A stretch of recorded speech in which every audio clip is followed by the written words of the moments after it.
Darling AC திருவிழா இந்தியாவிலேயே மிக குறைந்த மாத தவணையில் ஏசி. பழசுக்கு எப்பவுமே மதிப்பு இருக்கு. ஒரே நிமிஷத்துல உங்களோட யூஸ் மொபைல்ஸ் நம்ம டோஃபைல வித்துட்டு பணமா மாத்திக்கோங்க. MCR Pure Cotton Club, formals and casual shirts. இந்த ஃப்ளெக்ஸுக்கு பின்னாடி ஃப்ரேம் வைப்பாங்களே, மாடியில இருந்து இறக்கணும். இறக்குறப்ப கரண்ட் ஷாக் வந்து எனக்கு வந்து விபத்தாயிடுச்சு. ஹாஸ்பிட்டல்ல இருந்து கையெடுத்தாதான் காப்பாற்ற முடியும், வேற வழி இல்லை அப்படின்ட்டு. எதனால ஆச்சு, ஒருவேளை ஆக்சிடென்ட்டோ, குழந்தையில இருந்து எப்படிதான் கரண்ட் ஷாக்ல கை போகுமாப்பா அப்படி கேட்பாங்க. அந்த இடத்துல தாங்க முடியாம அழுகு வந்து. தினசரி ரொட்டீன் வாழ்வியல் பேலன்ஸ் பண்றது கஷ்டமா இருக்கா, இல்ல பழகிட்டீங்க? அப்பா அம்மாவை எதிர்பார்க்குற மாதிரி, அப்பாவை எதிர்பார்க்குற மாதிரி, அது கஷ்டத்தோட எனக்கு அது கோபமா வெளியே வரும். இந்த கையில சாப்பிடக்கூடாது அப்படின்னு சொல்லுவாங்க. எங்க அப்பாவை கூப்பிட்டு கேட்டேன், இப்போ என்ன சொல்லுவீங்க, நான் எப்படி சாப்பிடுவேன் அப்படி கேட்டேன். அப்பா எப்படி இது பண்ணாருன்னா, எங்க அப்பா ஒரு வாரம் சாப்பிட்டார் லெஃப்ட்ல. அந்த டான்ஸுக்குலாம் நம்ம போகிறோம், நான் மேரேஜ் ஃபங்க்ஷன்ஸ்லாம் ஆடுவேன். அது தொடர்ந்து எல்லாத்துக்குமே என்னை கூப்பிட்டுட்டு இருந்தாங்க. அப்புறம் ஆக்சிடென்ட்டுக்கு அப்புறம் அதை கூப்பிடுறதே இல்லை. அந்த நாட்களை கடக்கிறதுங்கிறது சாதாரணப்பட்ட விஷயம். ஹாஸ்பிட்டல்ல இருந்தப்போ அழுவேன், கத்துவேன், சண்டை போடுவேன். என்னடா ஆஃபீஸ், இப்போ நான் எந்திரிச்சு உட்காரணும்னா என்னை ஒருத்தர் தூக்கி என் முதுகுக்கு பின்னாடி உட்காந்துக்கணும், நான் அவங்க மேலே சாஞ்சிக்கணும். அவங்க நவுந்துட்டாங்கன்னா நான் கீழே விழுந்துருவேன். அப்படி ஹாஸ்பிட்டல்ல இருந்து மீண்டு வந்து முதல் முறை கண்ணாடியை பார்க்குறப்ப வீட்டுக்கு போனோடனே நல்லா கத்தி அழுது. கையிலன்னா கல்யாணம் ஆகாது, பாவம் கஷ்டப்படும், நான் உங்களுக்கு வாழ்க்கை கொடுக்குறேன், இன்ஸ்டாலே வருமே. அன்பு வணக்கங்கள். இன்று நம்முடன் தேவதர்ஷினி அவங்களோட தம்பி பொழிலனோட இணைஞ்சிருக்காங்க. அவங்க வாழ்க்கை குறித்து தான் விவாதிக்க போகிறோம். வணக்கம்மா. வணக்கம். முதல்ல உங்களை பற்றின ஒரு சின்ன அறிமுகம். என்னோட பேரு தேவதர்ஷினா, திருச்சியிலேருந்து வந்திருக்கேன். நார்மலான மிடில் கிளாஸ் ஃபேமிலி தான். ஓரளவுக்கு நல்லா ஆவரேஜாக படிக்கக்கூடிய ஸ்டூடெண்ட் தான். தமிழ் ரொம்ப பிடிக்கும், தமிழ் சார்ந்து பேசுகிறதும் சரி, தமிழ் சார்ந்து எல்லாத்துலேயும் கொண்டு போய் சேர்க்குறதும் ரொம்ப பிடிக்கும். அந்த வகையில் தான் வந்துட்டு இளங்கலை தமிழ் வந்து முடித்தேன். சிலம்பம் சுற்றுவேன், அதுக்கப்புறம் நிறையா நடனம் ஆடுறது ரொம்ப பிடிக்கும். அந்த மாதிரி எல்லாத்துலேயும் வெளியில் நிறையா ஸ்போர்ட்ஸுக்கு ஃபென்சிங் விளையாண்டுருக்கேன், அது ஸ்டேட் லெவல் போயிருக்கேன். சிலம்பத்தில் ஸ்டேட்டில் வின் பண்ணியிருக்கேன், நேஷ்னல் போனதில். சிலம்பமும் ஃபென்சிங்கும் நல்லா விளையாடுவேன். யூஜி முடிச்சுட்டு லீவில் வீட்டில் இருந்தப்போ தான் வீட்டில் வந்து குத்தலக் பூஜை நடத்தினோம். அது நடத்திட்டு அடுத்துல அதோட ஃப்ரேம் வந்துட்டு மொட்டை மாடியில் இருந்துச்சு. அந்த ஃப்ளெக்ஸுக்கு பின்னாடி ஃப்ரேம் வைப்பாங்களே, அந்த ஃப்ரேமை வந்து மாடியிலேருந்து இறக்கணும். இறக்குறப்ப கரண்ட்டு ஷாக் வந்து தம்பிக்கு அடிச்சிச்சு, பெரிய தம்பிக்கு. அதை நான் காப்பாற்ற போனப்போ எனக்கு வந்து விபத்தாயிடுச்சு. அதுக்கப்புறம் அதை முடிச்சுட்டு ஒரு 3 மாதத்துக்கிட்ட ஹாஸ்பிட்டலில் தான் இருந்தேன். அதுலேருந்து 3 மாதம் வெளியில் வந்தேன். ஹாஸ்பிட்டல்லையே லெஃப்ட் ஹேண்டில் எழுத பழகிட்டேன். வந்துட்டு அடுத்து பிஜி முடிச்சுட்டு இப்போ பிஎட் பண்ணிட்டு இருக்கேன். உங்களுக்கு தமிழ் மேலே இருக்க ஆர்வம் தான் வீரத்தமிழச்சி அப்படிங்கிற அந்த இன்ஸ்டால வச்சிருக்கேன். இப்போ நீங்கள் சொன்னீங்க இந்த மாதிரி சிலம்பம், ஃபென்சிங் இதெல்லாம் வந்து ஒரு நார்மல் பெண் அப்படிங்கிறத தாண்டி ஒரு போல்டாக கரேஜாக இருக்கக்கூடியவங்க செய்யக்கூடிய ஹேபிட்ஸ் அப்படின்னு சொல்லலாம். இப்படியெல்லாம் நல்ல பொலிவாக மிளிர்வாக இருந்த உங்களுடைய லைஃப்பில் இந்த மாதிரியான ஒரு ட்ராஜடி உங்களை எந்த அளவுக்கு ஒரு காயப்படுத்திச்சு? தொடக்கத்துலலாம் எனக்கு அது ஃபீலாலாம் இல்லை. உண்மையாக சொல்லணும்னா ஹாஸ்பிட்டல்லேருந்து ஸ்டார்டிங்கில் வந்து சொல்லிட்டாங்க, இது மாதிரி கையெடுத்தால் தான் காப்பாற்ற முடியும், வேறு வழி இல்லை அப்படின்ட்டு. ஆரம்பத்தில் உண்மையாக சொல்லணும்னா எனக்கு எந்த ஒரு இதுவுமே இல்லை. ஒருவேளை நம்ம அழுதா எல்லாருமே அழுதுருவாங்களோ, நமக்கு கையிலன்னு ஃபீல் பண்ணால் சுற்றி இருக்கவங்களாம் ஃபீல் பண்ணுவாங்களோன்ட்டு நான் டிஸ்சார்ஜ் ஆகி வர வரைக்குமே நான் அழுதது எதுக்காக இருக்கும்னா, வலிக்குது, எரியுது, இந்த மாதிரி காயத்துக்கு தான் நான் அழுதேனே தவிர கையெடுத்துட்டாங்க அப்படி சொல்லிட்டு அந்த நேரத்தில் நான் அழுகலை. ஆனால் அதை முடிச்சுட்டு வெளியே வந்துட்டு இப்போ நம்ம எல்லாத்தையும் போய் பார்ப்போம். இப்போ வரைக்குமே இப்போ வெளியில் போனால் கை என்னாச்சு அப்படின்ட்டு எல்லாருமே கூப்பிட்டு கேட்டுட்டு இருப்பாங்க. வெளியில் ரெகுலராக போவேன். ஒருவேளை அப்படி கேட்டாங்கன்னா அந்த இடத்துல தாங்க முடியாமல் அழுக வந்துடும். என்ன ஆச்சு, அது அவங்க கேஷ்லாக கேட்பாங்க. நார்மலாக என்ன ஆச்சுன்னு ஒருத்தவங்களோட பேச்சு முடியாது, அது அப்படியே தொடங்கும். எதனால ஆச்சு, ஒருவேளை ஆக்சிடென்ட்டோ, இல்லை குழந்தையிலேருந்து எப்படி தானா அப்படி கேட்பாங்க. இப்போ நம்ம அதுக்கு வேலை கொடுத்தோம், எது எப்படிப்பா கரண்ட் ஷாக்ல கை போகுமாப்பா அப்படி கேட்பாங்க. அதுக்கு நம்ம ஒரு ஆன்சர் பண்ணுவோம், எப்படி உனக்கு மட்டும், அப்போ தம்பிக்கு என்னப்பா ஆச்சு. அப்போ நம்ம வந்து ஃபுல்லாக யாருனே தெரியாது, ஃபுல் லைஃபையும் ஒருத்தவங்கள்ட்ட எக்ஸ்பிளைன் பண்ணிக்கிட்டே இருக்க மாதிரி இருக்கும். அதுதான் கொஞ்சம் கஷ்டம். டிஸ்சார்ஜ் ஆகிறப்ப நடக்க வந்துட்டு ஒரு 6 மாதத்துக்கிட்ட நீங்கள் நடக்கிறதுக்கு ஆகும்னாங்க. நான் நடந்தது 1 வாரத்தில். நீ வந்து படி இறங்கிட்டேன்னா நான் உன்னை வெளியே கூப்பிட்டு வரேன் அப்படின்னு சொல்லி என்னை எங்கள் அப்பா நடக்க வச்சிட்டார். ஒரே வாரத்தில் நடந்து வீல் சேரில் தான் நான் வெளியே போனேன். நீ வீல் சேர்லேருந்து எல்லாத்தையும் எதிர்பார்த்துட்டே இருக்க, ஒருவேளை நாளைன்னா நீ என்ன பண்ணுவ அப்படி கேட்டாங்க. அடுத்து திட்டினாலும் எங்கள் அப்பா தான் என்னை கொண்டு வந்தாங்க. ஒரு வாரத்தில் 2 வாரத்தில் நான் முழுசாகவே நடக்க ஆரம்பிச்சிட்டேன், யாரோட இதுவுமே இல்லாமல். அப்போ இவ்வளோ நம்ம வந்தோம் நம்மளை எப்படியே பரிதாபமாக பார்க்குறாங்க. நம்ம யார்கிட்டே போய் நிற்கல, எனக்கு நீங்கள் இதை பண்ணுங்க அதை பண்ணுங்க நான் நின்று. இப்போ பஸ்ஸில் போனாலும் நான் இடம் கொடுங்கன்னு கேட்க மாட்டேன், நம்மளே போய் நின்றுக்கலாம். நம்ம எதுக்கு ஒருத்தவங்களை எழுந்திரிக்க சொன்னோம். இது ஏன்னா ஒருவேளை நான் தொடக்கத்துலேருந்தே அப்படி இருந்திருந்தேன்னா எனக்கு தெரிஞ்சிருக்காது. நம்ம ஒரு 4 பேத்துக்கு எஞ்சி நீங்கள் உட்காருங்கம்மான்னு சொல்லிட்டு நமக்காக ஒருத்தவங்க இது பண்ணுறப்போ அதை ஏற்றுக்க முடியல. இப்போது உங்களுடைய இந்த தினசரி ரொட்டீன் வாழ்வியல் அது வந்து எப்படி ரொம்ப பேலன்ஸ் பண்ணுறது கஷ்டமாக இருக்கா, இல்லை பழகிட்டீங்களா? இல்லை, அது கொஞ்சம் கஷ்டமாக தான் இருக்கும். அப்போ அம்மாவை எதிர்பார்க்குற மாதிரி, அப்பாவை எதிர்பார்க்குற மாதிரி, அது கஷ்டத்தோட எனக்கு அது கோபமாக வெளியே வரும். நீங்கள் எதுக்கு இந்த டைமில் வெளியே போகிறீங்க, நான் கிளம்பணும்னு உங்களுக்கு தெரியும்ல, எதுக்கு வெளியே போகிறீங்க அப்படின்ற மாதிரி. இப்போ அம்மாலாம் வந்துட்டு அந்தளவுக்கு முன்னாடி தலையெல்லாம் அவங்களுக்கு சீவிலாம் விட தெரியாது. அவங்க அதுக்காக கஷ்டப்பட்டு நிறையா பார்த்து நான் எங்கேயோ ஒருவேளை நான் சீவிருந்தேனா நல்லா இருந்திருக்கும், நீங்கள் தலை சீவுறனால நல்லா இல்லை, உங்களை எதிர்பார்க்கணுமா, நான் அதுதான் எதிர்பார்க்க. அது எளிமையாக முன்னாடி நடந்திருக்கும். அந்த நேரத்தில் அவங்க வீட்டில் இருந்திருக்க மாட்டாங்க, அந்த நேரத்தில் அவங்க வெளியே போகிறது முன்னாலேருந்து நடக்கும். ஆனால் இப்போ அது நமக்கு எப்படி ஆகும்னா, தெரிஞ்சும் பண்ணுறாங்கன்னா அப்போ நான் உங்களை எதிர்பார்த்துட்டே இருக்கணும், உங்கள்கிட்ட கெஞ்சிக்கிட்டே இருக்கணும்னு நினைக்கிறீங்களா அப்படின்லாம் கேட்பேன். சாதாரணமாக நம்ம சொல்லக்கூடிய ஒரு பழமொழியில் கூட வலது கை அப்படிங்கிறது, யாராவது நமக்கு ரொம்ப சப்போர்ட்டிவாக இருந்தால் வலது கை அப்படிங்கிற மாதிரி நம்ம சில நபர்களையே குறிப்பிடுவோம். உங்களுக்கு அந்த வலது கையிலேயே பிரச்சனை அப்படிங்கிறப்ப தான் அந்த கேள்வியை கேட்குறேன். இப்போ சாப்பாடு காரியங்கள் எல்லாமே சிக்கலாக. சாப்பாடுக்கு நான் ஹாஸ்பிட்டல்லே அழுது. இப்போது நீங்கள் என்ன சொல்வீங்க, இந்த கையில் சாப்பிடக்கூடாது அப்படின்னு சொல்லுவாங்க. எங்கள் அப்பாவை கூப்பிட்டு கேட்டேன், இப்போ என்ன சொல்லுவீங்க, நான் எப்படி சாப்பிடுவேன் அப்படி கேட்டேன். அதுக்கு அப்பா எப்படி இது பண்ணாருன்னா, எங்கள் அப்பா ஒரு வாரம் சாப்பிட்டார் லெஃப்ட்டில். சாப்பிட்றேன்டா, ஒன்றும் இல்லை, நாங்கள் வேணால் எல்லாருமே கூட சாப்பிட்றோம், உனக்கு அப்படி தோணுச்சுன்னா, அப்படிலாம் அது தோணாது அப்படி சொல்லிட்டாங்க. அதுலேருந்து இப்போது அதெல்லாம் எதுவுமே கிடையாது சாப்பிட்றதுலேருந்து. ஏன்னா நான் தான் ஹாஸ்பிட்டலில் ஒரு 3 மாதத்துக்கிட்ட இருந்தேன். 3 மாதத்துலேயே நான் எழுத ஆரம்பிச்சிட்டேன். வீட்டுக்கு அது எழுதுறதுவே ஒரு பெரிய பொருள். நம்ம ஏன்னா முன்னாடிலேருந்தே நான் லெஃப்ட் ஹேண்ட் கிடையாது. இப்போ நார்மலாக வலது கை இருக்கப்போ நம்ம இடது கையில் எல்லாருமே ப்ராக்டிஸ் பண்ணியிருப்போம், சும்மா எழுதுறேன் பாருங்க. அப்போ வந்தது கூட வலது கை போனக்கப்புறம் நான் எழுத முயற்சி பண்ண இப்போ தொடக்கத்தில் வரல. ஒரு பதட்டம், நம்ம எழுத மாட்டோமோ எழுதுவோமோ அப்படின்ட்டு. அதுக்கு நிறையா எனக்கு தெரிஞ்சு ஒரு 10 சின்ன பசங்களாம் ஹேண்ட் ரைட்டிங் நோட்டில் வச்சுருப்பாங்களே, அந்த புக்கு ஒரு 10 புக்கு கிட்ட. அதுக்கப்புறம் அப்பா நிறையா புக் வாங்கி கொடுத்தாங்க. கிளேலாம் இருக்குல்ல, கிளே வச்சு வீடு செய்கிறது, பொம்மை செய்கிறது, அப்படி செஞ்சால் இந்த கை பழக்கம் கொடுக்கும். அப்புறம் கலர் பண்ணுறது, இந்த மாதிரி நிறையா பண்ணி இப்போ ஓரளவுக்கு நல்லாவே எழுத்து வந்துச்சு. தொடக்கத்தில் ஒரு மாதிரி ஆடுற மாதிரி இருக்கும். ஒரு 4 லைன் மேலே எழுத்து இந்த கையில் இருக்க எழுத்து மாதிரி எங்கேயும் அழகாக வர ஆரம்பிச்சிருச்சு. அதுக்கப்புறம் எனக்கு அந்த பயம் இல்லை. நான் கல்லூரி சேர்ந்தப்பயே என்னை கூப்பிட்டு கேட்டாங்க, என்ன தமிழ் எடுத்திருக்க, இப்போ இங்கிலீஷ்னா கூட எழுதிடலாமா லெஃப்ட் ஹேண்டில், நீ கொஞ்சம் பழக வந்துடும், தமிழ் நீ வளைஞ்சு அந்த மாதிரிலாம் எழுதணும்னு பிரின்சிபல் சார் கேட்குறப்ப, இல்லைனா ஸ்க்ரைப் கூட வச்சுக்கோங்க. எனக்கு ஸ்க்ரைபே கிடையாது இது வரைக்குமே. நான் தான் எழுதுறேன். ஓகே, அரை மணி நேரம் மட்டும் எனக்கு எக்ஸ்ட்ரா டைம் கொடுங்க, நான் எழுதிக்கிறேன். ஒருவேளை ஸ்க்ரைப் வச்சா எனக்கு அதுவே மனசு இதாகிடும்ல. அதே மாதிரி அரியரும் கிடையாது. ஒரு 3rd ரேங்க்கு 4th ரேங்க்கு அதே மாதிரி தான் வந்துட்டு இருக்கு. என்னை அசைச்சு பார்க்கலான்ற, என்னை சுற்றி இருக்கவங்க அப்படி, அப்பா சரி அம்மா சரி, என்னை மற்றவங்களாம் கூட என்கிட்ட அழுவாங்க, இப்படி ஆயிடுச்சேம்மா அப்படின்னு.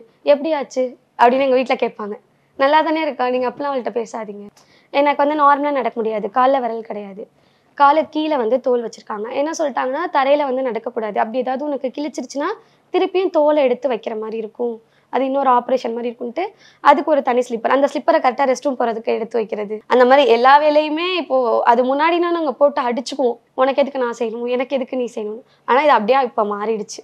தம்பி, உங்களுக்கு ஞாபகம் இருக்கா அன்னைக்கு என்ன நடந்தது அப்படிங்கிறது ஞாபகம் இருக்கா? கோயில் திருவிழானால எங்கள் எல்லா சொந்தமே அன்னைக்கு தான் வீட்டில் இருந்தாங்க. மார்னிங் ஒரு 10 o'clock போல தான் எல்லாருமே கிளம்புனாங்க. அப்போ தான் நிறைய பேர் இருந்தோம் ஒரே நேரத்தில் தான். எல்லாருமே அப்போ தான் கிளம்புனாங்க. கிளம்பி அவங்க வீட்டில் கூட ரீச் ஆகிருக்க மாட்டாங்க. அப்பா கால் பண்ணி, எவ்வளோ நாள் ஆச்சு இது வாங்கி, கேட்டால் கொடுக்க மாட்டிங்களா, நீங்கள் சீக்கிரம் போய் கொடுங்க அப்படின்னு திட்டினாங்க. அதுக்கப்புறம் அக்கா நான் ஆள் போட்டு எடுத்துக்கிறேன் அப்படின்னு தான் சொன்னிச்சு. அண்ணே உடனே இல்லை நானே தூக்கிடுறேன் அப்படின்னு சொல்லி 8th வீட்டு பையன் ஒருத்தனை கூட்டிகிட்டு அவனே மாடிக்கு போயிட்டான். அது அப்போ வேற காற்றடிக்கிற காலம்னால காற்று ரொம்ப ஹெவியாக இருந்துச்சு. எங்கள் வீடு எப்படின்னா, இங்கேருந்து படிக்கட்டு வளையும் போது இப்படி வளைஞ்சு இப்படி வளையிற மாதிரி இருக்கும். அந்த பையன் பேலன்ஸ் தாங்க முடியாமல் விட்டுட்டான். இவனும் விட்டுருந்தாங்கன்னா கீழே நிறைய பேர் விளையாண்டுட்டு இருந்தாங்க. இப்போ இவன் விட்டானா ஃபுல்லாக ஃப்ரேம் அப்படியே கவுந்து அவங்க மேலே விழுந்துரும். அதை யோசிச்சுட்டு இவன் விடாமல் இவன் மட்டும் பிடிக்கும். அவன் விட்ட சைடு ஒன் சைடு போய் ஒயரில் பட்டு ஷாக் அடிச்சிச்சு. அப்போ அந்த பையன் கத்துனான். அக்கா எங்கே இருந்துச்சுன்ற விஷயம்லாம் தெரியாது. நானும் அப்பாயும் மட்டும் என்ன சவுண்டு கேட்குதுன்னு சொல்லி வெளியே போய் பார்க்கும்போது அண்ணா கால் கிட்ட இங்கே எரிஞ்சிட்டு இருந்துச்சு, கையில் எரிஞ்சிட்டு இருந்துச்சு. அதை பார்த்துட்டு நான் போய் பிடிக்கலான்னு போகும்போது அப்பாய் கட்டை எடுன்னு கத்துனாங்க. அதுக்கப்புறம் நாங்கள் போய் கட்டை எடுத்துகிட்டு அடித்தோம். அடிச்சப்போ எங்களையும் தூக்கி அடிச்சிருச்சு. அப்புறம் நாங்கள் செவுத்துல அடித்து மயக்கம் போட்டோம். அப்புறம் எஞ்சி பார்க்கும்போது அக்கா மட்டும் கீழே இப்படி படுத்துருந்துச்சு, ஒயர் கம்பியை பிடிச்சி அப்படியே தரையா. அதுக்கப்புறம் கொஞ்ச நேரம் கழிச்சு கரண்ட் ஓவர் இதாகி ஆஃப் ஆயிடுச்சு. அதுக்கப்புறம் அப்பாய் அக்கா முடியெல்லாம் பிடிச்சி இழுத்தப்ப அந்த தோல்லாம் தரையில ஒட்டியிருக்கும், அக்காவோட கண்ணத்தோட தோல் அதெல்லாம். அப்புறம் எல்லாரும் ஒன்று கூடி அதுக்கப்புறம் ஹாஸ்பிட்டல் கூப்பிட்டு போனாங்க. ஃபர்ஸ்ட் எங்கள் வீட்டுக்கிட்டே இருக்க ஒரு ஹாஸ்பிட்டலுக்கு. அங்கே சண்டேனால டாக்டர் இல்லை அப்படின்னு சொல்லி அனுப்பிச்சு விட்டாங்க. அதுக்கப்புறம் ஜிவிஎன் கூப்பிட்டு போனப்போ அக்கா காப்பாற்ற முடியாது, எங்களுக்கு இதாகலை, நீங்கள் பையன் தம்பியை மட்டும் விட்டுருங்க அப்படின்னு சொல்லி அண்ணனை மட்டும் அங்கே சேர்த்தாச்சு. அடுத்த அக்காவை ஜிஹெச்சுக்கு கூப்பிட்டு போயிருந்தாங்க. ஜிஹெச்சில் மட்டும் போயிட்டு அங்கேயே மெயின் ஹால்லேயே வந்துட்டு 1 டே ஃபுல்லாகவே வச்சுருந்தாங்க, 1 டே 2 டேஸ் ஃபுல்லாகவே. அதுக்கப்புறம் தான் நார்மலாக இது பண்ணாங்க. 1 வீக் டைம் கொடுத்தாங்க. 1 வீக் மேலே இருந்தால் உங்களுக்கு இல்லைனா இல்லை அப்படின்னு சொல்லி டைம்லாம் கொடுத்து அப்புறம் இது சீரியஸாக தான் இதாச்சு. அந்த நேரத்தில் வந்து உங்கள் அக்கா வந்து நான் கொஞ்சம் முன்கூட்டியே பார்த்துருந்தீங்கன்னா இந்த அளவுக்கு கோரமாக நடந்தது இல்லை பார்த்துருக்கவே முடியாது. அப்படி ஒரு இது இன்னமுமே எங்களுக்கு தெரியல. நான் முதல்ல போனேன்னா இவங்க முதல்ல வந்தாங்களானே தெரியல. நீங்க அப்ப ஞாபகம் இல்லையா உங்களுக்கு எப்போ போய் அதை பிடிச்சி? எதுவுமே ஞாபகம் இல்லை. இவங்க ஆளாளுக்கு ஒவ்வொன்று சொல்றது. அந்த இடத்துல நாங்கள் 4 பேர் தான் வீட்டில் இருந்தோம். தம்பி அப்பா வந்து திட்டலை. நான் வந்து என்னோட ஒரு தனிப்பட்ட விதத்துக்காக தான் அந்த ஃப்ரேமை வாங்கியிருந்தேன். வாங்கிட்டு அங்கே அதுக்கு வந்து கொண்டு வந்துட்டு போகிறதுக்கு 1000 ரூபாய் கிட்ட ஆகுனாங்க. நீங்கள் வேணா என்கிட்ட அந்த காசை கொடுத்துரு, நான் கொண்டு போய் கொடுக்குறேன்னு என் தம்பி சொல்லவும் அவன்கிட்ட கொடுத்துட்டு நான் ஊருக்கு போயிட்டேன். அன்னைக்கு தான் அந்த திருவிழாக்காக வந்தேன். ஒரு 4 நாள் வீட்டில் இருந்தேன். நான் கிளம்பிட்டேன். சொல்லப்போனால் ஆட்டோ போட்டுட்டு உட்காந்துருந்த நேரத்தில் தான் அப்பா ஃபோன் மாதிரி கேட்டாங்கப்பா இன்னும் கொடுக்கலையாப்பான்னாங்க. இன்னமுமே கொடுக்கலன்னா அடுத்த தடவை நம்ம எப்படி கேட்க முடியும், ஏன் இப்படி பண்ணுறீங்கன்னு தம்பியை கேட்கவும் போகிறேன்னு எடுத்துகிட்டு வந்து அந்த இது ஆயிடுச்சு. அப்போது நானும் இவங்களை பார்க்கல, இவங்களே நான் முதல்ல பார்க்கல. நான் போனப்போ இவங்க 2 பேருமே அங்கே இல்லை. அப்பாயும் சரி தம்பியும் சரி. என்னோட தம்பி பெரிய தம்பி வந்து அந்த ஃப்ரேமை பிடிச்சிட்டு இருக்கான். பின்னாடி பால்கனி. அந்த பக்கம் விழுந்துட்டா ஒன்று அவன் கீழே விழுகணும் மாடியிலேருந்து, இல்லைன்னா அவன் ஃப்ரேம் முழுசாக அவன் மேலே விழுந்து அவனுக்கு இதாகும். அந்த நேரத்தில் நமக்கு நம்ம தொட்டா ஷாக் அடிக்கும்ன்றதை விட ஷாக் அடித்தா என்ன ஆகும் அப்படின்லாம் நமக்கு இதாகும்லாம் எனக்கு எதுவுமே தோணவே இல்லை. எல்லாத்துக்குமே ஒரு மாதிரி கண்ணை மறைச்ச மாதிரியானவன் நான் போய் அந்த ஃப்ரேமை பிடிச்சி இழுத்துட்டேன். சட்டுன்னு இழுக்கிற நேரத்தில் தான் எனக்கு இதாச்சு. எனக்கு அந்த நேரத்தில் இவங்க வந்து எந்த ஞாபகமே இல்லை. பெரிய தம்பிக்கு வந்து அவனோட இடது கை வந்து பயன்படுத்த முடியாது, இந்த பாதிக்கு மேலே. எனக்கு அவனுக்கு நரம்பு வந்து அதே ப்ராப்ளம் தான். அதனால அவனுக்கு வயிற்றுல அந்த வச்சு தச்சு அந்த நரம்பு வந்து கூடுன்னு சொல்லியிருந்தாங்க. தச்சு ஒரு மாதத்துக்கிட்ட வயிற்றோட கையை வச்சு தச்சிருந்தாங்க. அதுக்கப்புறம் தான் எடுத்து இப்போ அவனுக்கு அங்கே பிளட் வந்து ஒரு மாதிரி ட்ராப்பாக போகும். அதனால கை இருக்கு, ஆனால் அப்படி எதுவுமே பண்ண முடியாது. இப்படி இருக்கும் கை, இந்த கை மட்டும். ஒரு பெண்ணாக உள்ள நமக்கு ஒரு வருத்தம் இருக்கும்ல, ஒரு அதை நினைச்சு என்னைக்கா ஃபீல் பண்ணது உண்டா, அழுதது உண்டா? அது இல்லாமல் இருக்குமா? எதுக்காக இருந்தாலும் அது வரதான் செய்யும். சிலம்பம் சுற்றுறதா இருக்கட்டும், இப்போ திருப்பி நம்மளால அங்கே போய் பண்ண முடியல. முன்னாடியும் வந்துட்டு யாராவது திட்டி இப்போ நீ போறியா இல்லையா அப்படின்னு தான் போவேன். ஆனால் இப்போ அது வேற மாதிரி. இப்போ அந்த டான்ஸுக்கெலாம் நம்ம போவோம், நான் மேரேஜ் ஃபங்க்ஷன்ஸ்லலாம் ஆடுவேன். அந்த மாதிரி முன்னாடி வந்து அது அவ்வளோ பெரிய விஷயம் கிடையாது. உண்மை அதுதான். அங்கே போய் மேரேஜில் ஆடுறதுல நமக்கு என்ன கிடைப்போகுது? எனக்கு ஜாலியாக இருக்கிறதுனா ரொம்ப பிடிக்கும். சிரிச்சுட்டே இருக்கணும், விளையாண்டுட்டே இருக்கணும், அதுதான் பிடிக்கும். எல்லாருக்குமே அது பிடிக்கும். அதில் நான் கொஞ்சம் எக்ஸ்ட்ரானரியாக இருப்பேன்னு வச்சுக்கோங்க. பேசிகிட்டே இருப்பேன், விளையாண்டுட்டே இருப்பேன். திட்டு வாங்கினாலும் அதை அப்படியே கண்டுக்க மாட்டேன், அதெல்லாம் விஷயமா அப்படின்ட்டு போயிடுவேன். அது அப்படி இருந்தப்ப ஸ்டார்டிங்கில் போய் ஒவ்வொரு மேரேஜ் ஃபங்க்ஷனாக அந்த டைமில் தான் ஆட ஆரம்பித்தேன். ஆக்சிடென்ட் ஆகிறதுக்கு ஒரு 6 மாதம் அந்த 7 மாதமாக தான் டான்ஸ் வெளியே போய் ஆடுறது. அது தொடர்ந்து எல்லாத்துக்குமே என்னை கூப்பிட்டுட்டு இருந்தாங்க. அப்புறம் ஆக்சிடென்ட்டுக்கு அப்புறம் அதை கூப்பிடுறதே இல்லை. இப்போ அவங்களே தப்பு சொல்ல முடியாது. இப்போ ஒரு வேளை யாராவது ஏதாவது சொல்லிட்டாங்கன்னா எனக்கு கஷ்டமாயிடும், சண்டை ஆயிடுறோம் அப்படின்னு அவங்க சொல்கிறாங்க. இப்போ கையிலன்னு யாராவது ஏதாவது சொல்லுவாங்க அப்படின்ட்டு அது எப்படின்னாலும் நமக்கு இந்த பக்கத்துலேருந்து அதை ஏற்றுக்க முடியுமா? அந்த நேரத்தில் கொஞ்சம் மன குமுறலாக இருக்கும். அழுவேன், கத்துவேன், சண்டை போடுவேன், எல்லாமே பண்ணியிருக்கேன். எல்லாத்துட்டையும் சண்டை போட்டிருக்கேன். சிலம்பம் கிளாஸ் பசங்கள்கிட்ட சரி, டான்ஸ் ஆடுறவங்கள்ட்ட சரி, எல்லாத்துலேயும் நான் கேட்டுருவேன். அதெல்லாம் நான் வச்சுக்கவே மாட்டேன். இப்போ எதுக்கு நீங்கள் என்ன கூப்பிடலன்னு எனக்கு தெரியும், நீங்கள் ஏன் இது பண்ண தெரியும். ஆனால் சிலம்பம் கிளாஸில் கொஞ்சம் இந்த மாதிரி கையெல்லாம் அவங்க வச்சு இது பண்ணல. சிலம்பம் கிளாஸ் பொறுத்த வரைக்கும் ஒரு ஸ்டேட் லெவல் காம்படிஷன் நடந்துச்சு. அப்போல்லாம் எனக்கு சிலம்பம்னா ஆக்சிடென்ட்க்கு அப்புறம் லெஃப்ட்லலாம் எனக்கு சுற்ற வராது. எனக்கு அப்போயும் லெஃப்ட்டில் வராது, ரைட்டில் மட்டும் தான் சுற்றுவேன். அப்போ என்னை கூப்பிட்டு நீ பரவாயில்ல, நீ பண்ணு, நீ நல்லா பண்ணுறியோ தப்பாக பண்ணுறியோ, எல்லார் முன்னாடியும் பண்ணுன்னு எல்லார் முன்னாடியும் பண்ண வச்சாங்க. அதெல்லாம் நல்லா தான் இருக்கும். ஆனாலும் எனக்கு அழுகு வந்துடும். செஞ்சு முடிச்சுட்டு நான் போய் அழுக ஆரம்பிச்சிருவேன், என்னடா அப்படி சொல்லிட்டு. அந்த ஒரு நாள் வராமல் இருந்திருக்கலாம். கரெக்டு தான். அது எல்லாரும் எதிர்பார்க்கறது தானே. பெண்ணுக்கே உண்டான சில கஷ்டங்கள் இருக்கும். இப்போ பீரியட்ஸ் வரும், அந்த ஏற்கனவே இருக்கக்கூடிய பிரச்சனைகள், வலி, இதெல்லாம் தாண்டி இருக்கக்கூடிய அந்த நாட்களை கடக்கிறதுங்கிறது சாதாரணப்பட்ட விஷயம் இல்லை. என்னோட ட்ரெஸ் எல்லாமே நானே தான் சேஞ்ச் பண்ணிக்கிறேன். அதனால எனக்கு அந்த அளவுக்கு ஆரம்பத்தில் ஹாஸ்பிட்டலில் இருந்தப்போ ஒரு தடவை எனக்கு அதுக்கு அழுதேன்.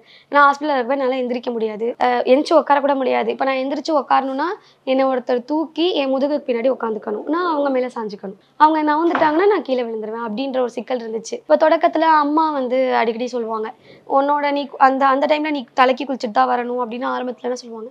இப்போ அந்த நேரத்தில் அம்மா தான் என்னை ஃபுல்லாக பார்த்துக்கிற மாதிரி இருந்துச்சு. அப்போ நான் அழுதேன், எப்படிம்மா அப்படி நீங்கள் இப்போ சொன்னீங்க, இப்போ உங்களுக்கு அது ஓகேவாம்மா அப்படின்ட்டு.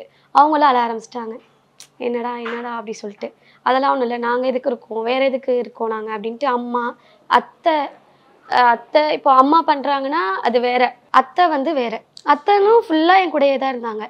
எப்படி சொல்கிறது, எதாக இருந்தாலும் அவங்க தான் ஃபுல்லாகவே முழுசாக அந்த டைமில் ஃபுல்லாக பார்த்துட்டாங்க.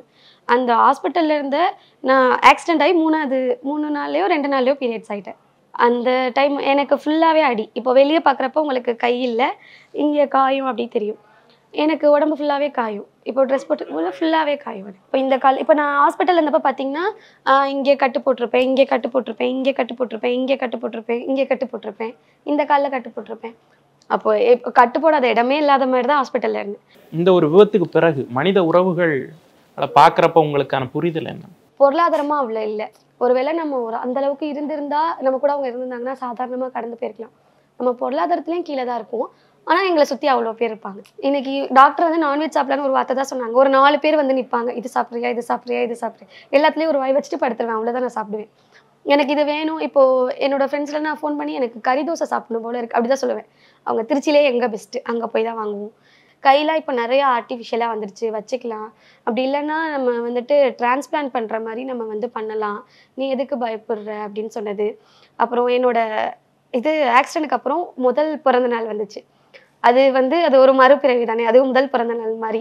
அந்த நேரத்தில் அதுக்கு முன்னாடி வரைக்கும் எனக்கு கேக் கட் பண்ணதெல்லாம் கிடையாது.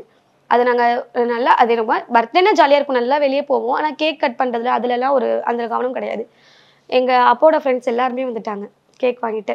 ஒரு 20-30 பேர் வந்துட்டு உனக்கு பாரு நாங்கள் எத்தனை கை இருக்கோம் பாரு, நீ எதுக்கு இது பண்ணுற, அதுக்கு மேலே அப்பா இருக்காரு. அதனால இவ்வளோ நம்மளை எப்படி பார்த்துக்கிறாங்க, இவ்வளோ பேர் இருக்காங்க அப்படின்ற ஒரு இது அப்போ தான் தெரிஞ்சிச்சு, வந்து நிற்பாங்க அப்படின்னு. ஹாஸ்பிட்டல்ல இருந்து மீண்டு வந்து முதல் முறை கண்ணாடியை பார்க்குறப்ப அந்த வலி வருத்தம்? ஹாஸ்பிட்டல்லேருந்து வீட்டுக்கு வந்து கண்ணாடி பார்க்குறப்பன்னு கூட சொல்ல முடியாது. நான் ஹாஸ்பிட்டலில் அழுகவே இல்லை. கை எடுத்துட்டாங்கன்ட்டு அழுதல் எல்லாமே வலிக்குது அந்த மாதிரி அழுது தான். அப்பப்போ எனக்கு ஏதாவது தோணுச்சுன்னா சொல்லி அழுவேன். இப்போது இருந்திருந்தால் நம்ம இதை பண்ணியிருக்கலாம் அந்த மாதிரி அழுகிறது தான். கண்ணாடி நான் வீட்டுக்கு போனால் அழுகணும்னு போனேன் தான். வீட்டுக்கு போனதே கத்தி அழுகணும், அப்படியே நல்லா சவுண்டாக கத்தணும், வீச்சுன்னு கத்தணும். வீட்டுக்கு போனோடனே நல்லா கத்தி அழுது, ஏன் ஏன் ஏன் அப்படி சொல்லிட்டு அப்புறம் அப்படியே நார்மல் ஆயிடுச்சு. அன்னைக்கு ஒரு நாள் நல்லா கத்தி அழுது. கண்ணாடி பார்க்குறப்பெல்லாம் அது எதுவும் தோணல, வந்துடுவோம் நமக்கு என்ன, ஒருவேளை நம்மளால வந்துட முடியும் தான் நமக்கு ஆச்சோ அப்படின்னு தோணும். இதே நேரத்தில் இன்னொரு பெரிய விஷயம் என்னென்னா, எனக்கு தோன்றது ஒன்று தான். இதுவே நான் அந்த இடத்துல பிடிக்கலன்னா கரண்ட் ஆஃப் ஆகாமல் இருந்துச்சுன்னா, இப்போ தம்பி இல்லைன்னா நாங்கள் யாருமே இருந்திருக்க மாட்டோம். நாங்கள் 5 பேர் ஒன்று தான். 5 பேர்த்துக்கு ஒருத்தருக்கு ஒன்றுனாலும் நாங்கள் 4 பேருமே அடுத்து வாழ்றதுல ஒன்றுமே கிடையாது. இப்போ நாங்கள் 2 பேருமே இருக்கோம்ல, அப்படி தான் தோணும். இவ்வளவோட முடிஞ்சிருச்சேன்னு ஒரு ஆறுதல் சொல்ல முடியாது. தம்பிக்கு எதுவும் ஆகலை அப்படின்னு அது ஆறுதலே படுத்த முடியாது.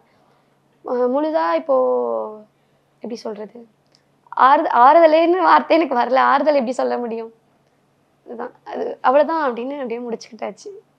அப்பப்போ தோணும், அழுக வருவாங்க. தம்பி பொழிலன் அக்காவுடைய காலேஜ் லைஃப் எல்லாம் பார்த்துருப்பீங்க. அவங்க சொல்கிறத வச்சு பார்க்குறப்பே அவங்க எந்த அளவுக்கு சிட்டா பிறந்திருக்காங்க அப்படிங்கிறது நமக்கு தெரியுது. அப்படி ஒரு அக்காவுக்கு இந்த மாதிரி ஒரு நிலைமைன்னு நீங்கள் வருத்தப்பட்டிருப்பீங்கல்ல, உங்கள் மனசுக்குள்ளாடி சில கேள்விகள் இருக்கும்ல? இல்லை, அது வந்து எப்படி சொல்கிறது, நம்ம ஒரு இமேஜினேஷன் வேர்ல்டு மாதிரி தான் இன்னமுமே அது இருக்கும். நம்மளால் வந்து அதை அக்செப்டே பண்ணிக்க முடியாது. நினச்சி பார்த்தா கூட ஏதோ கனவுல நடந்த மாதிரி தான் இருக்கும். ஏன்னா நார்மலாக வந்துட்டு அக்கா வந்துட்டு எப்படி கேர்ள்னே ஒரு கன்சிடரே பண்ண முடியாது. எப்போ பார்த்தாலும் ஏரியாவில் எங்கேயாச்சும் ஒரு இடத்துல சுற்றிக்கிட்டே தான் ரவுண்டாக ஜாலி அடிச்சுட்டே ஜாலியாகவே தான் இருப்பாங்க. அது நார்மலாக எப்படி சொல்கிறது, மித்தவங்க மாதிரிலாம் கிடையாது. இப்போ உங்க கூட ஒரு 10 நிமிஷம் பேச்சுனா அவ்வளோதான், நீங்கள் வந்து 10 வருஷமாக பேசுகிற மாதிரி அவ்வளோ க்ளோஸ் ஆகிடுவீங்க. அப்படி ஒரு எக்ஸ்ட்ரோவர்ட், ரொம்ப எக்ஸ்ட்ரோவர்ட்டு. அப்புறம் வந்துட்டு ஆக்சிடென்ட்டுக்கு அப்புறமும் வந்துட்டு, ஆனால் ஆக்சிடென்ட்க்கு அப்புறமே அது இன்னும் பிரேக் ஆகலை. டான்ஸ் கிளாஸே இருந்தாலும் பட் ஸ்டில் இது வந்துட்டு ஒரு 1/2 hour ரொட்டீன். நைட் ஆனால் ஒரு 9 to 9:30, 8 to 8:30 அது மாதிரி அது பாட்டுக்கு ரூமில் வந்து டான்ஸ் ஆடும் எப்பயுமே, டெய்லியுமே. அதே மாதிரியே வந்துட்டு முன்னாடி இருந்ததுக்கும் இப்போ இருந்ததுக்கும் சேஞ்சஸ் என்ன அப்படின்னா, எங்கேயாச்சும் ஒரு இடத்துல வெளியே கிளம்பணுன்னாலோ ஏதாச்சும் ஒரு நாளோ திடீர்னு அம்மா கடைக்கு போயிட்டாங்கன்னா அந்த இடத்துல அதால் கிளம்ப முடியாது. அதே சாரீலாம் கட்டணும்னா வந்துட்டு அது தனியாக வந்துட்டு இது பண்ண முடியாது. அப்போ அம்மா அங்கே இருக்கணும்ல, அது மாதிரி இடத்துலலாம் அது இது பண்ணும். அப்போ வந்து திடீர்னு ஒரு சில டைம்லாம் அது அழுவும் போது எனக்கு அழுக வந்துடும். அதாவது ஒரு ஓவராக அம்மா ஏதாச்சும் பண்ணிட்டாங்கனாலோ இல்லை அப்பா ஒரு சில இடத்துல இது ரொம்ப கோவம் ஆயிடுச்சுன்னா அம்மாவுக்கு கோவம் வந்துடும். நாங்கள் என்ன வேணுக்குனேவா உன்னை விட்டுட்டு போயிட்டு இருக்கோம், இங்கே கடைக்கு தானே போயிட்டு வந்தோம் அப்படிங்கும்போது இது திரும்பி அது அதிகமாக வாய்ஸ் ரைஸ் பண்ணும்போது ரொம்ப ஃபீலாக இருக்கும். அப்போ திரும்பி மாற்றி அவங்களே கத்திட்டு இருப்போம். அது மாதிரி நிறையா நடக்கும். அப்போ ரொம்ப டிஸ்டர்பாக இருக்கும், ஃபீலாக இருக்கும். இப்போ இந்த ரீல்ஸ் பண்ணி நீங்கள் போஸ்ட் பண்ணுறீங்க இல்லையா, இப்போ கால் வந்து நடக்க முடியாது அப்படின்னு வந்து சொல்கிறாங்க. அது இந்த செருப்போடையே நீங்கள் டான்ஸ் ஆடுறீங்க. ஸோ டிஃபரன்ஸ் எதுவும் தெரியலையா? ரொம்ப கஷ்டமாக வலிக்கும். எனக்கு வந்து இப்போ இந்த 4 விரல் கிடையாது. அந்த கட்டை விரல் வந்து ஒன்று இல்லாமல் இருந்தால் பிரச்சனை கிடையாது, இருக்குது. ஆனால் அது இப்படி இருக்கும் தரையை பார்த்து. அப்போ என்ன பண்ணும், நகம் வரல வரல வந்து தலையில் வந்து உரசும், வலிக்கும். என்னோட இங்கே இருக்க நரமும் இந்த நரமும் சேர்ந்து இப்படி இருக்கும். அதனால என்னால் முடியாது. ஆனால் டான்ஸ் ஆடுறது பிடிக்கும், ஜாலியாக இருக்கும். அதனால பண்ணுவேன். இப்போ வலிக்கும்னா எதுவுமே பண்ண முடியாதுல்ல. கஷ்டங்களை தாண்டி உங்களுக்கான பேஷன், உங்களுக்கான ஒரு பிடித்ததை பண்ணணும். அதுதான். நான் சும்மா நார்மலாக தான் ஃபஸ்ட்டு ஸ்டார்டிங்கில் நான் பெட்டில் படுத்துட்டுலாம் போட்டிருப்பேன். அந்த டைம் என் ஃப்ரெண்டு வச்சு ஹாஸ்பிட்டல்லேருந்து கொண்டு வரணுன்ட்டு ஃபஸ்ட்டு அதுதான் ரீல்ஸு. என்னோட ஃப்ரெண்டு சென்னையில் இருக்காங்க. அவங்களோட ஃப்ரெண்டு வந்து என்னை பார்க்க வந்திருந்தாங்க திருச்சிக்கு. வந்திருந்தப்போ தான் ஹாஸ்பிட்டலில் அது ஒரு நான் நேற்று ஆக்சிடென்ட் ஆச்சு, 2வது நாள் நினைக்கிறேன். என்னோட இந்த கை முழுசாக கட்டு போட்டிருப்பாங்க. அது என்னால் தொங்க போட முடியாதுன்னு எதுலேயோ வச்சுட்டு அப்போ தான் அந்த விக்ரம் படம் வந்துச்சு. அது என்ன டைலாகு, பார்த்துக்கலாம் அப்படின்ட்டு வரும். அதை வந்து நான் அப்போ பண்ணேன், என்ன நடந்தாலும் பார்த்துக்கலாம் அப்படின்ட்டு சொன்னேன். ஸோ இப்போ பண்ணிட்டு அது அப்போலாம் நான் போஸ்ட் போடல. அதை வந்து எங்கள் அப்பாவுக்கு எல்லாத்துக்கும் அனுப்பவும் அது கொஞ்சம் ஆக்சிடென்ட் ஆனப்போ அப்பா ஃப்ரெண்ட்ஸ் சைடில் வைரல் ஆயிடுச்சு. வரவங்களாம் அதை தான் கேட்பாங்க, ஏய் டேய் நீ எப்படா நேற்று ஆக்சிடென்ட் ஆச்சு, இன்னைக்கு ஏன்டா நீ அதெல்லாம் பண்ணுற, உன்னால் உட்கார முடியுதாடா, ஏன்டா இந்த மாதிரிலாம் சேட்டெல்லாம் ஏன்டா பண்ணுற அப்படின்வாங்க. இப்போ அவங்களாம் சப்போர்ட் இருக்கவும் ஹாஸ்பிட்டலில் நல்ல சப்போர்ட். அப்போது எல்லோரும் வரப்போ தான் சும்மா ரீல்ஸ் பண்ணலாம் அப்படின்னு ஹாஸ்பிட்டல்லே நிறைய ரீல்ஸ் பண்ணியிருப்பேன். இப்போது ஹாஸ்பிட்டல் அட்ராசிட்டிஸ்னு இப்போ தான் சும்மா 2-3 தடவை போட்டிருக்கேன். இப்போது வீடியோஸ் எடுக்க முடியறதில்ல, அதனால சும்மா முன்னாடி இருக்கதெல்லாம் போடுவோமேன்னு போட்டுட்ருக்கேன். இப்போது நல்ல மனிதர்கள் சூழ்ந்திருந்தாலும் இந்த ஊரில் 4 பேர் 4 விதமாக பேசுவாங்கங்கிறது இருக்கும் இல்லையா, அதெல்லாம் எப்படி ஃபேஸ் பண்ணுறீங்க? இது இன்ஸ்டாலே வருமே, நான் உங்களுக்கு வாழ்க்கை கொடுக்குறேன், நீ எதுக்கு எனக்கு வாழ்க்கை கொடுக்குறேன்னு எனக்கு சிரிப்பாக இருக்கும். எனக்கு இது ஒருத்தருக்கு ஆக்சுவலாக கல்யாணம் ஆகிடுச்சு, அவங்க பொண்ணுக்கு கல்யாணம் ஆகிடுச்சு. அவர் என்கிட்ட மெசேஜ் அனுப்புகிறாரு. அப்போ நான் வேறு காலேஜில் இருந்து இப்படி போட்டுட்ருக்கேன். அது என் ஃப்ரெண்ட்ஸ் கேட்டுட்டு அவளுக்கெல்லாம் நீ எதுக்கு எங்கள் வாழ்க்கை தர அப்படி இப்படின்ட்டு திட்டி விட்டுட்டு அப்புறம் பிளாக் பண்ணி விட்டுரும். அது சிரிச்சுட்டே போகிற மாதிரி இருக்கும். ஒரு பக்கத்தில் எதுக்கு நமக்கு இவங்கெல்லாம் வாழ்க்கை கொடுக்கணும்? இல்லை, அது ஒரு மனிதத்தன்மை இல்லாத ஒரு அது அவங்க என்ன நினச்சிக்கிறாங்க, அதுதான் மனிதத்தன்மைன்னு நினச்சிக்கிறாங்க. அதை மனிதத்தன்மை நினைச்சுக்கிறாங்க. எனக்கு வந்து கல்யாணமே ஆகாது, கையிலன்னா கல்யாணம் ஆகாது, பாவம் கஷ்டப்படும், நான் அவங்களுக்கு வாழ்க்கை கொடுக்குறேன் அப்படி. அவங்கள பொறுத்த வரைக்கும் அதை அவர் உருக்கமாக பேசினாரு. நீ ஒன்றும் கவலைப்படாதம்மா, நான் உனக்கு வாழ்க்கை கொடுக்குறேம்மா, நான் உனக்கு கல்யாணம் பண்ணிக்கிறேம்மா அப்படி. இல்லை கேட்குறப்ப இதை நினைச்சு கோவப்படுறதா இல்லை வருத்தப்படுறதா? சுற்றி ஃப்ரெண்ட்ஸாக இருந்தனால சிரிப்பு வந்துருச்சு. அந்த நேரத்தில் பேசிட்டு இருக்காங்க. எதிர்காலம் நமக்கு என்ன இருக்க போகுது அப்படிங்கிற பயம் இருக்கா? இல்லை, இப்போ இந்த மாதிரி ஒன்று நடக்கலைன்னு சொல்லியிருந்தா எனக்கு அந்த பயம் இருந்திருக்கும். இப்போ எதிர்காலத்திலேயே நம்பிக்கை இல்லை, இருக்குமா இருக்க மாட்டோமான்னு தெரியல. ஒருவேளை இதுக்கப்புறம் எது வேணால் நடக்கலாம். ஏன்னா இதுக்கு முன்னாடி நம்ம வெறும் நியூஸில் பேப்பரில் படித்த விஷயம் இப்போ நம்மளே ஒரு நியூஸாக வரும், நமக்கே நடந்திருக்கு. முன்னாடி பார்த்து இதெல்லாம் நமக்கு நடக்கவே நடக்காது, எந்த அளவுக்கு நான் நம்புவேன்னா நமக்குலாம் சாவே வராது, நம்ம எப்படி செத்து போவோம் அப்படிலாம் யோசிப்பேன். சும்மா தனியாக யோசிப்பாங்களே, நம்ம குடும்பத்துக்குலாம் ஒன்றுமே ஆகாது அப்படின்ற மாதிரி தான் எனக்கு இருக்கும். இது வந்துட்டு இதுவே நடக்குது, இப்போ இதுக்கு மேலே என்ன நடக்குது? இன்னும் எங்கள் வீட்டில் நார்மலாக பேசுவோம், ஏதாவது இந்த மாதிரி ஆச்சுன்னா என்ன பண்ணுறது, இதுக்கு மேலே என்ன ஆக போகுது? கல்யாணம், ஒரு ஃபியூச்சர் பார்ட்னர், அப்படியான அந்த எல்லாருக்குமான எக்ஸ்பெக்டேஷன் இருக்கும் இல்லையா? இல்லை, நான் லவ் பண்ணுறேன், இப்போது அவங்க வீட்டில் பேசிட்டு அடுத்து அப்படியே கல்யாணம், அது ஒன்றும் இல்லை. அது அவங்க அந்த மாதிரி எதுவுமே யோசிக்கல. அவங்க ஒருவேளை என்னோட கையை பற்றியோ என்னையை பற்றியோ ஏதாவது யோசிச்சுருந்தாங்கன்னா அந்த பிரச்சனை வரும். இப்போ வரைக்கும் அவங்க அந்த மாதிரி எதுவுமே நடந்துட்டது கிடையாது. அதனால அந்த அன்பு முன்னாடி இருந்த மாதிரியே இருக்கா? இப்போ எப்படி லவ் வந்து காலேஜ் படிச்சுட்டு இருக்கும்போதே? ஆக்சிடென்ட்க்கு அப்புறம் தான். ஆக்சிடென்ட்க்கு அப்புறம் தான்? ஓகே, அது கொஞ்சம் உங்களோட லவ் ஸ்டோரியை கொஞ்சம் சொல்ல முடியுமா? ஆக்சிடென்ட்க்கு முன்னாலேருந்தே தெரியும். 2 பேரும் தான் பேர். ஆக்சுவலாக டான்ஸ் ஆடுறப்ப, தொடர்ந்து டான்ஸுக்கு போகிறப்ப, அப்போ வந்து சுற்றி இருக்கவங்கலாம் சும்மா இருக்காமல் உங்கள் 2 பேரோட பேர் நல்லா இருக்குது எல்லாருமே வந்து சொல்லிடுவாங்க. மற்றவங்களாம் சும்மா டான்ஸ் ஆடுவாங்க, நாங்கள் எக்ஸ்பிரஷனோடு ஆடுவோம். ஆனால் எங்களுக்கு தான் தெரியும் நாங்கள் எல்லாரு கூடயுமே அப்படி தான் ஆடுவோன்ட்டு. ஆனால் ஆக்சுவலாக நாங்கள் தான் ஃபஸ்ட்டு பேர், எனக்கு அவங்க தான் ஃபஸ்ட்டு பேர், அவங்களுக்கு நான் தான் ஃபஸ்ட்டு பேர். அப்படி இருக்கப்போ அது ஒரு க்ரஷ் மாதிரி இருந்துச்சு. ஆக்சிடெண்ட் ஆன டைமுக்கு அப்புறம் அது கொஞ்சம் லவ்வாக மாறிடுச்சு. அதுக்கப்புறம் அவங்க தான் வந்து என்னை கேர் எடுத்து தனியாக பார்த்துக்கிட்டாங்க. ஹாஸ்பிட்டலில் வந்து ஃபுல்லாகவே ஒரு தடவை நைட்டு என்னை பார்த்துக்க ஆள் இல்லை. எப்படி சொல்கிறது, எல்லாத்துக்குமே அந்த டைமில் வேலைன்னு ஆகிடும்ல. அப்படி இருக்கப்ப அந்த நேரத்தில் தான் இவங்க பார்த்துக்க வந்தாங்க. அப்போது பிடிச்சி அதுக்கப்புறம் அம்மாவே கூப்பிட்டு கேட்டாங்க. எங்களை சுற்றி இருக்கவங்களாம் வந்து அம்மாட்ட அப்பான்னு நல்லா பார்த்துக்குறாங்க அந்த பையன் அப்படி சொல்லவும் அம்மாவுக்கும் ரொம்ப பிடிச்சி போயிடுச்சு. அப்புறம் அம்மா கூப்பிட்டு வந்து கேட்டாங்க. கேட்கவும் நான் பார்த்துக்கிறேம்மா, நான் கடைசி வரைக்கும் ஒரு கேண்டு அவங்க சொல்லிட்டு அதுக்கப்புறம் என்கிட்ட சொல்லி அப்புறம். ஸோ இது ஒரு குடும்பமே விரும்பிய ஒரு ஒரு லைஃப் வாழ்ந்துகிட்டு இருக்காங்களா அக்கா?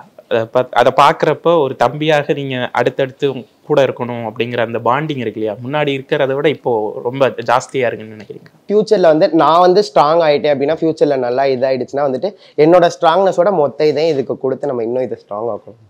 பா ஐயோ, அதாவது ஒரு வாசகம் சொன்னாலும் திருவாசகம்னு சொல்லுவாங்கல்ல. என் பெரிய தம்பி வரல, அவன் வந்து இதுக்கு மேல ஒண்ணு சொல்லுவான், நீ ஸ்ட்ராங் ஆயிடு, நீ வந்து நிறைய சம்பாரி, ஒரு வீடு கட்டு, நான் வந்து அங்க தங்கிக்கிறேன். அவன் வந்து அப்படியே இன்னொரு சைடாவே.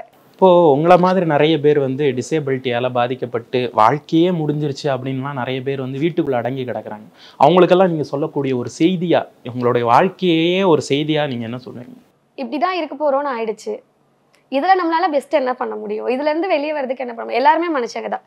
இப்போ ஒரு வேறுபாடுன்னு சொல்லிட்டு பாக்குறோம்னா, நம்மளை சுத்தி நிறைய வேறுபாடு இருக்கு. மதமா இருக்கட்டும், சாதியா இருக்கட்டும், எல்லா சார்ந்த வேறுபாடு இருக்கும்.